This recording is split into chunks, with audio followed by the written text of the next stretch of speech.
Hi, I'm Tom. I'm going to try to do my first video on some woodworking stuff, wood turning in fact. Recently I was watching YouTube and I saw two different YouTube channels advertising a very similar product, and as I found out, it was in fact the same product made or marketed, I should say, under two different brands, and they both are made, as I understand, by the same company in England. The Johnson Safety Product Company, JSP, is a maker of a helmet respirator made particularly for dusty and I believe you can get different kinds of filtration on it, but largely for dust kinds of situations. So woodworking is definitely in that category, and it also would be useful if you, for example, like with me, I mow my pasture with a mower in the summertime, and it's pretty dusty. I always wear a respirator when I'm out there, so I plan on wearing my new respirator this summer.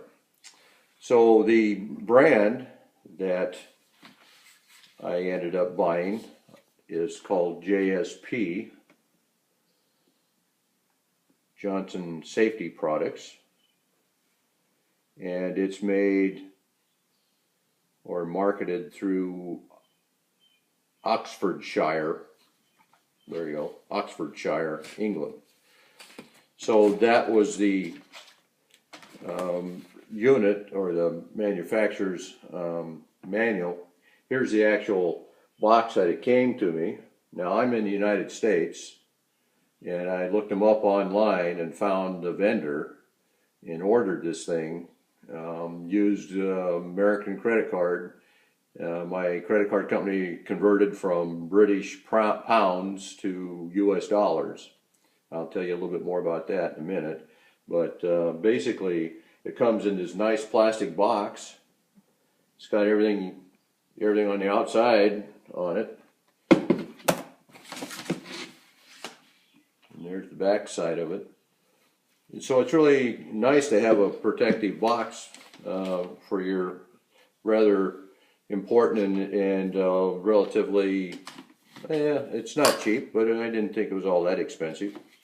So cost, I'll just put the cost up front. I paid just under $300 US in 2017 for the complete unit. It comes with the unit, the power adapter, and shipping. That includes shipping from England, Oxfordshire, all the way to the United States, and I'm on the west coast of the United States. And a little bit about the shipping, I was impressed. I ordered it online, I believe on a Sunday evening my time, which was a Monday noonish England's time, and I had the unit delivered to my door in 3 days, and I was impressed. And that wasn't through Amazon, that was through this company. The company I finally bought mine from is called the Tool Post, TOOLPOST. And if you look them up, if you look up JSP Respirator, that when I Googled that, it took me right straight to the Tool Post. So I found out about the Tool Post, and I want to give kind of a shout out to a couple of different guys. When I want to back up a little bit. Prior to buying this, I had a Trend air shield, and I bought it several years ago, and I don't think I used it more than 3 hours total out of maybe 5 years worth of ownership. It's a good product. It worked well. I just found it was really heavy on the back of my head, and so when I was trying to bend in and do some bowl work, it just, when I got done doing some lathe work, I had a stiff neck because it was just heavy on my head. And the other thing I didn't like, well, the trend weighs 2 pounds, and that's kind of important to keep in mind right now, 2 pounds for the trend.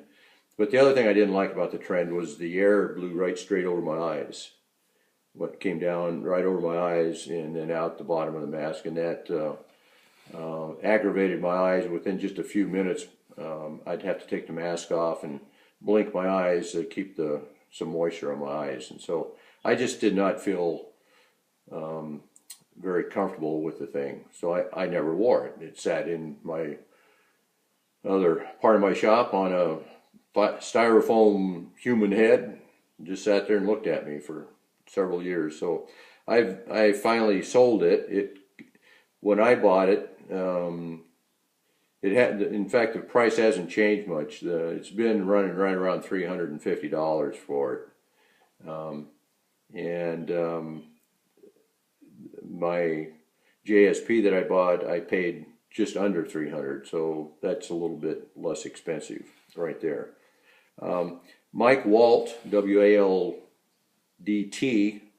on YouTube was the person who demonstrated the JSP, and then Philip Darville of Greenville Wood Turning YouTube channel, he did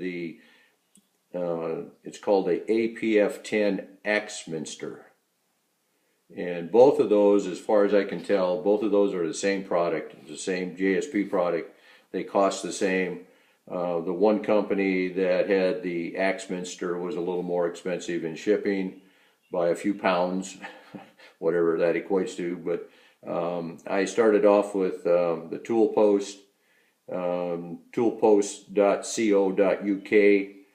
And I emailed them with several questions because I was a little concerned about buying a $300 piece of equipment in England and not knowing if it was going to work on U.S. electrical current, which is different. We're at 120, 60 hertz. England is 240 at 50 hertz.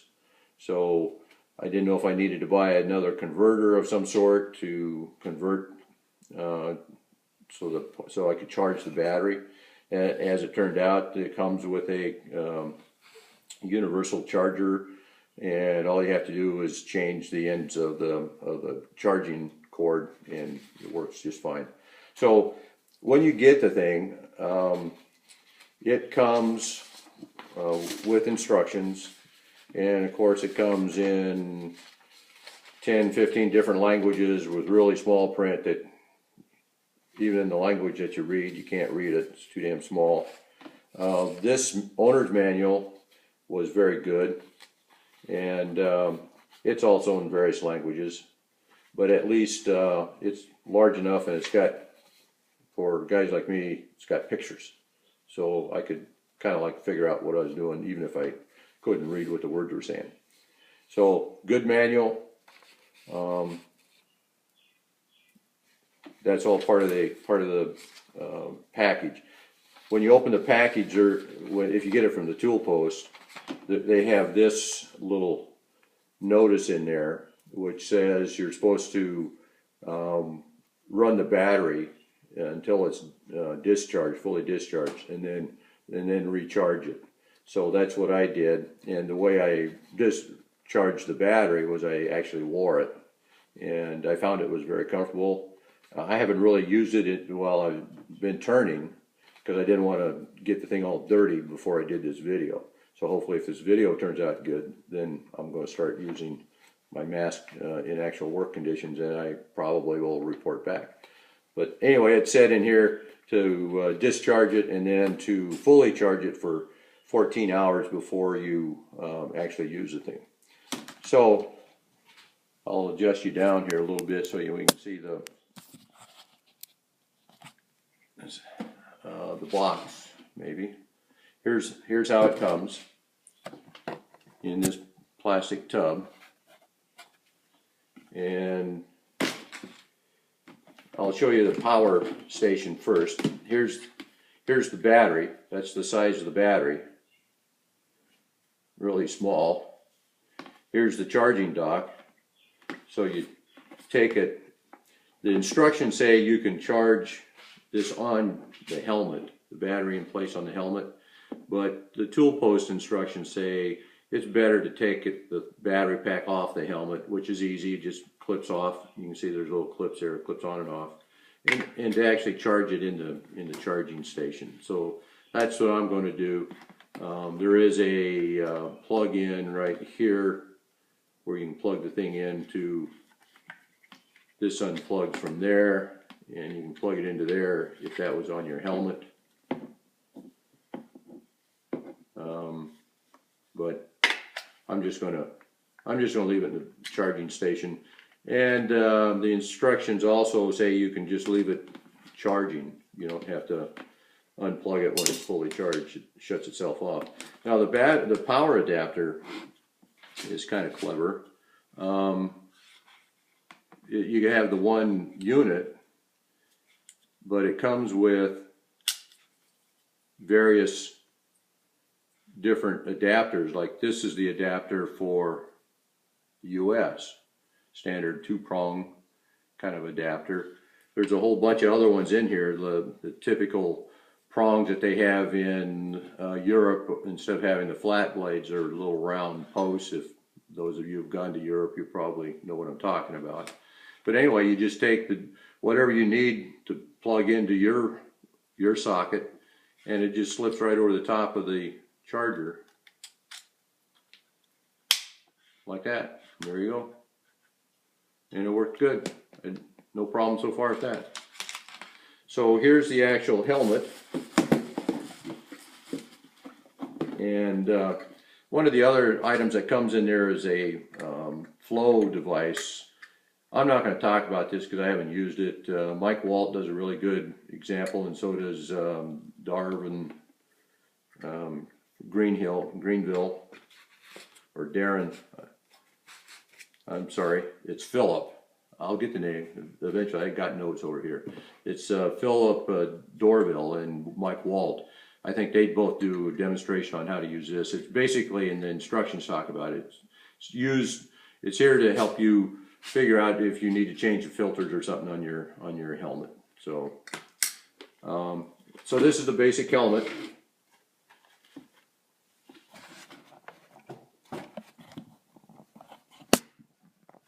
And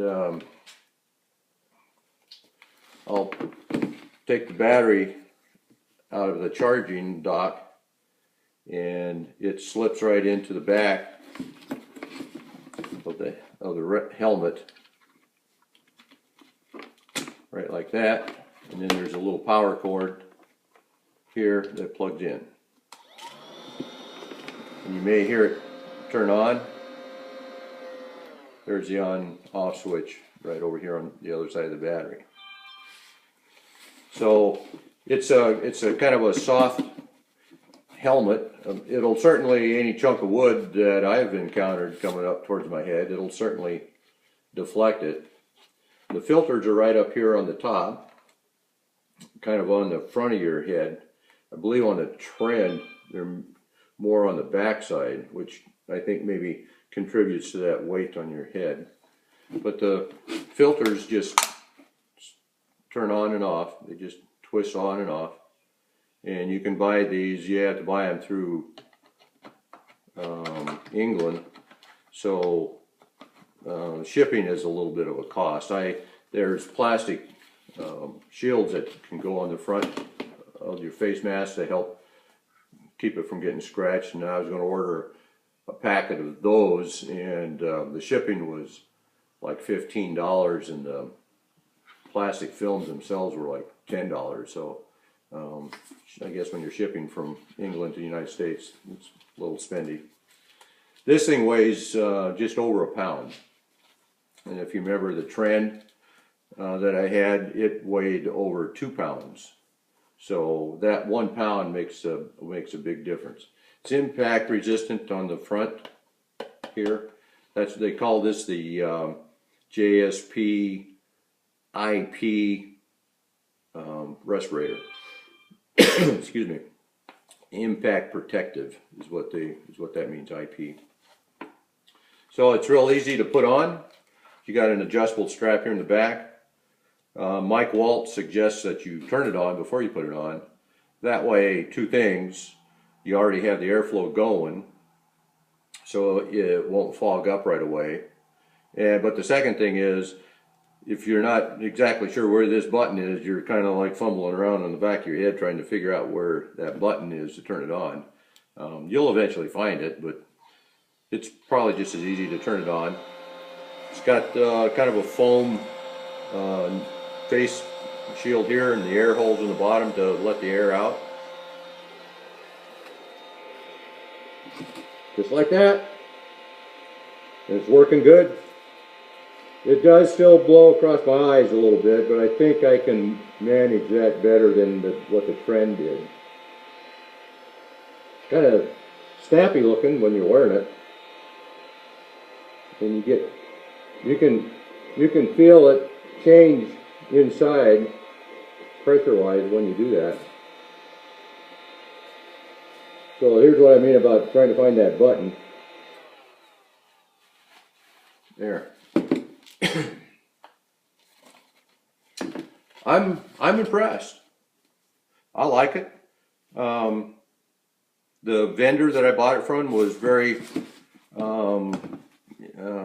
easy to work with. Every time I had a question, I'd email them. I'd email them like in the afternoon, and because of the time difference, when I got up in the morning and would sit there and have my cup of coffee, they'd already answer me back. So they did a great job.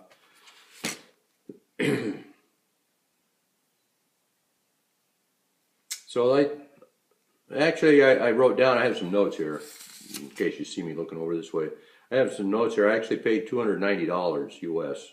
That included shipping, and the trend is $350. That may or may not include shipping. Probably depends upon who you buy it from. So I now put this on my styrofoam head in the other room. But if this video works out okay, then I'm just going to go ahead and maybe find me a place around my shop out here by my lathe. Put that head out here and keep that helmet close by. I'm looking forward to wearing it and helping keep the dust and stuff out of my lungs. You only got one set of lungs. You can, like me, I've been living with one good eye for a number of years. You can live with one eye, or can't live without your lungs. That's pretty important. So that plus helps keep from having to pick your nose all the time too with sawdust. Thanks.